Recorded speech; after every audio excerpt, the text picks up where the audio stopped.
ভারতীয় Indian coast গার্ডে নতুন recruitment বিজ্ঞপ্তি প্রকাশিত হয়েছে। বিজ্ঞপ্তি অনুসারে আপনারা বিভিন্ন পদের উপরে আবেদন জানাতে পারবেন। আবেদন করবার জন্য কি কি এলিজিবিলিটি ক্রাইটেরিয়া লাগবে, কত তারিখ পর্যন্ত আবেদন চলবে, সে সমস্ত বিষয় নিয়ে আজকে এই ভিডিওটির মধ্যে আলোচনা করব। ভিডিওটিকে স্কিপ না করে প্রথম থেকে শেষ পর্যন্ত মনোযোগ সহকারে দেখতে থাকুন। চ্যানেলে প্রথমবার হলে সাবস্ক্রাইব করে পাশের বেল আইকনটিকে বাজিয়ে রাখুন এরকমই গুরুত্বপূর্ণ লেটেস্ট আপডেটগুলো সবার প্রথমে দেখবার জন্য। তো চলুন ভিডিওটিকে শুরু করা যাক। তো বন্ধুরা, অন স্ক্রিনে দেখতেই পাচ্ছেন নোটিশ প্রকাশিত হয়েছে। Join Indian coast guard, ministry of defence as assistant commandant. General ডিউটিতে নেওয়া হচ্ছে technical engineering and electrical and electronics for 2026 batch. এবার বলা হয়েছে application will be accepted online. সেটা হচ্ছে 5ই ডিসেম্বর 2024 তারিখ থেকে এটার আবেদন শুরু হবে, আর লাস্ট ডেট হচ্ছে 24 ডিসেম্বর 2024। অর্থাৎ গতকাল থেকে এটার আবেদন শুরু হয়েছে। এই মাসের 24 তারিখ পর্যন্ত এটার আবেদন চলবে। এর মধ্যে আপনাদের আবেদন প্রসেসটি অনলাইনের মাধ্যমে কমপ্লিট করতে হবে। লিঙ্ক এখানে দেওয়া হয়েছে, আমি ডিসক্রিপশন বক্সেও আপনাদের লিঙ্ক দিয়ে দেব আবেদন করবার জন্য। অনলাইনের মাধ্যমে আবেদন করবেন। এবার নিচের দিকে এর এলিজিবিলিটি দেখে নেব। প্রথমেই বলা হয়েছে আপনাদের অবশ্যই ইন্ডিয়ান সিটিজেন অর্থাৎ ভারতীয় নাগরিক হতে হবে, তবে আবেদন করতে পারবেন। জেনারেল ডিউটিতে যারা আবেদন করবেন তাদের বয়স সীমা 21 থেকে 25-এর মধ্যে হতে হবে 1 জুলাই 2025 তারিখ অনুসারে।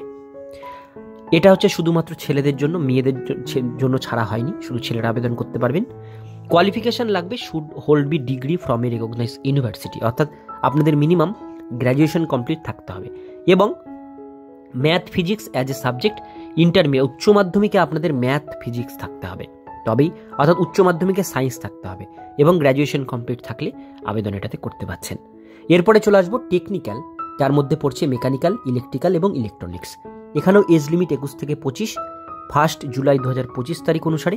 এখানেও আপনাদের ইঞ্জিনিয়ারিং, ইলেকট্রনিক্স বা ইলেকট্রিক্যাল এই যে কোনো একটি ট্রেডের উপরে আপনাদের এখানে ডিগ্রি কোর্স থাকতে হবে, তবেই কিন্তু আপনারা এখানে আবেদন জানাতে পারবেন। এবার বিষয়টা হচ্ছে যে আপার এজ লিমিট আপনারা দেখলেন, আপার এজ লিমিটের উপরে ST/SC ক্যান্ডিডেটরা এখানে 5 বছর ছাড় পাবে, OBC ক্যান্ডিডেটরা এখানে 3 বছর পর্যন্ত ছাড় পাবে, যারা নন ক্রিমি লেয়ার তারা। এবার আমরা চলে আসবো নিচের দিকে। নিচের দিকে আসলে এখানে ভ্যাকান্সি ডিটেলসটা দেখতে পাবেন। ভ্যাকান্সি বলা হয়েছে জেনারেল ডিউটির ক্ষেত্রে টোটাল 110 খানা পোস্ট ভ্যাকান্সি। SC আছে 13টা, ST 15টা, OBC 38টা, EWS 4টা, জেনারেল আছে 40টা। এই টোটাল 110 খানা পোস্ট ভ্যাকান্সি। আর টেকনিক্যাল পোস্টের ক্ষেত্রে ভ্যাকান্সি আছে টোটাল 30টা।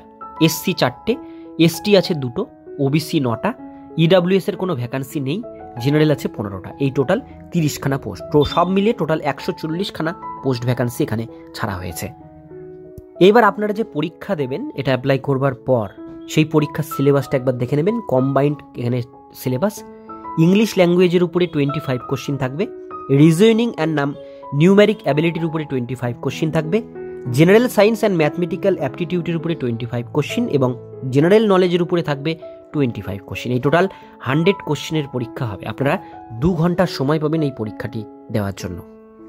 এবার আপনাদেরকে বলে দিই পরীক্ষার সেন্টার আপনারা কোথায় কোথায় পাবেন। পরীক্ষার সেন্টার যদি বলি, নয়ডা, মুম্বাইয়ের গোয়া, চেন্নাইয়ে আছে সেন্টার, আমাদের পশ্চিমবঙ্গের আছে কলকাতাতে, শিলং এবং গান্ধীনগর, এই কয়েকটা জায়গায় কিন্তু পরীক্ষার সেন্টার আপনারা পাবেন। এবার আমরা লাস্ট একটি বিষয় দেখে নেব, সেটা হচ্ছে অ্যাপ্লিকেশন ফিস। এখানে বলা হয়েছে all candidate accept ST/SC candidate who are exempted from payment fees, অর্থাৎ ST/SC ক্যান্ডিডেটদের জন্য কোনো ফিস এখানে লাগছে না। ফিস শুধু লাগবে এখানে 300 টাকা, সেটা হচ্ছে জেনারেল, OBC এবং EWS ক্যান্ডিডেটদের জন্য 300 টাকা পেইড করতে হবে। তো বন্ধুরা, সমস্ত ডিটেলস বিষয়গুলো আপনার সাথে শেয়ার করলাম। যারা এই ফোর্সে আবেদন করতে চান বা চাকরি করতে চান তারা অবশ্যই অনলাইনের মাধ্যমে আবেদন করবেন। আবেদন করবার লিঙ্ক আমি ডিসক্রিপশন বক্সে দিয়ে রাখবো এবং আবেদনও কিন্তু শুরু হয়ে গেছে। আজকের ভিডিও এতটুকুন পর্যন্তই।